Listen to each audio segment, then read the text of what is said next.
Whatever bad habit you might have, there may be a addiction to your phone, procrastination, or anything in general. It may seem impossible to break out because no matter what you do, you can't just seem to forget it. But what if I told you that those habits that you're trying to break are serving you in some type of way?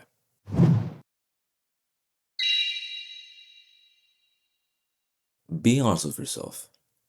With the habit that you're trying to break, is it serving you in some type of way or is it not? If the habit you're trying to break is not serving you in some type of way, then it would have already been easy to break out of. You would have already been out of it, but you still have it.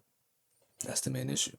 The main issue is that the habit that you're trying to break is helping you cope in some type of way and in some type of fire that your mind has built for itself. You know what's wrong on paper to do, but when it comes to actually doing it, it doesn't seem bad. It seems, to be honest, normal. Like for example, let's say if you're trying to break the habit of procrastination. Maybe you've tried to plan out your day better. You may have started a habit tracker or a journal to even stop, but when you procrastinate, your mind feels the instant reward of dopamine that flows through when you're distracted, when you're on your phone, when you're supposed to be working. The procrastination you're doing, the bad habit that you have, is serving you by helping you feel more to avoid doing hard things. That's the truth. Your mind has been adjusted to see that comfort is key to having a good life. And because it sees it that way, procrastinate will serve that. It's not that the bad habit is hard to break, it's that your mind is wired to it. It loves that bad habit. It loves it. When your mind is wired to some type of habit, when it loves it too much, it's gonna keep doing it because it feels good. And when it sees that it's not doing it, it's gonna crave it. It's going to crave, it's going to desire wanting to do it anytime. That's why when avoiding procrastination, you have to use like willpower because your mind wants it at the moment, but you're trying to stop your mind, which 9 times out of 10, you cannot stop it. Because your mind just wants that feeling of procrastination instead of the actual discipline of working or doing another task.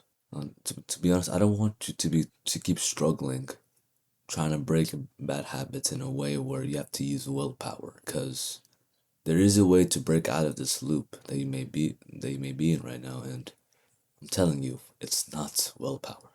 I know you are trying to genuinely break the bad habit that you had for so long, whether it may be a phone addiction or any type of addiction. For me, I have had many bad habits that I mentioned previously in my other videos that has tried to put me back, but through these two rules that I'm going to explain right now, I'm not only breaking that habit, but I'm also staying away from it more permanently than before. So let me explain how to properly break.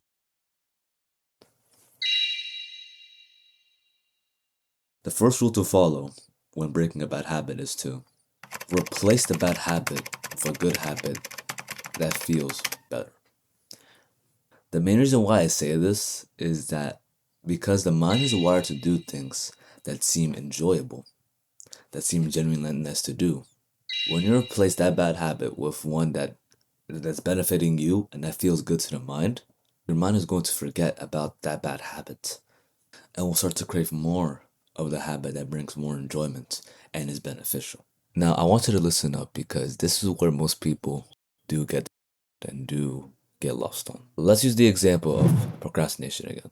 So, for example, instead of trying to break the habit of procrastination by forcing yourself to be working, instead, build a habit of spending 10 to 15 minutes after completing a task as a break for you. Instead, this will rewire your mind into actually focus on what you're doing so it can reach the break timer so that because it sees it as a reward.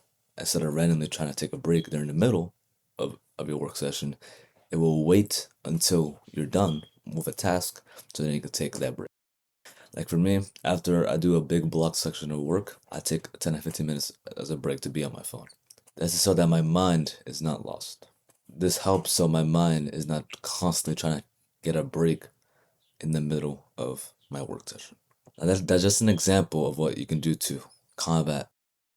This can be done for any type of habit that you're trying to break. You're training your mind to see that the reward is achieved after doing a hard task instead of a reward in the middle of doing a hard task. So it's simple as that. But let's be honest. Switching to a better habit is easier to say than actually doing it in the first place. Because you need to have a why before actually doing it so your mind ensures that the new habit is genuinely better. That's why, with the second rule of breaking a bad habit, I want you to highlight the benefits of replacing a bad habit. I'm going to be honest, most times, even when I've done this, I knew that I had to avoid a bad habit. I knew that it was distracting me, that it was making me lose focus, but I never really seen the benefits of why. I just knew that it was harming me, but I never understood how to actually break it. That type of thinking did not remove the habit at all. Instead, I would just use my willpower to stay away from it, but because my mind didn't think of what I would gain from it, it will go back to it, which is not good. That's the way to think. When you decide to change your habit into a better habit, I want you to research what you will benefit from doing that. A simple Google search can literally change you from not wanting to change a habit to wanting to change it ASAP. It's a big difference. You need to know how a certain habit, especially a bad habit, is affecting you over time. Because if you don't know, you're just gonna keep doing it more because your mind will see it as fit instead of. And when you don't understand the full concept of the habit that you're doing that is most likely bad, your mind gonna see it as a good thing, and they're just gonna keep doing it over and over and over. You only see the negative sides once it's done. In summary, to break a bad habit, you don't necessarily need to force yourself to remove it. You don't need to force yourself to try and escape that bad habit. You need to understand two things. One, is it serving you? And two, do you know what it's doing to you?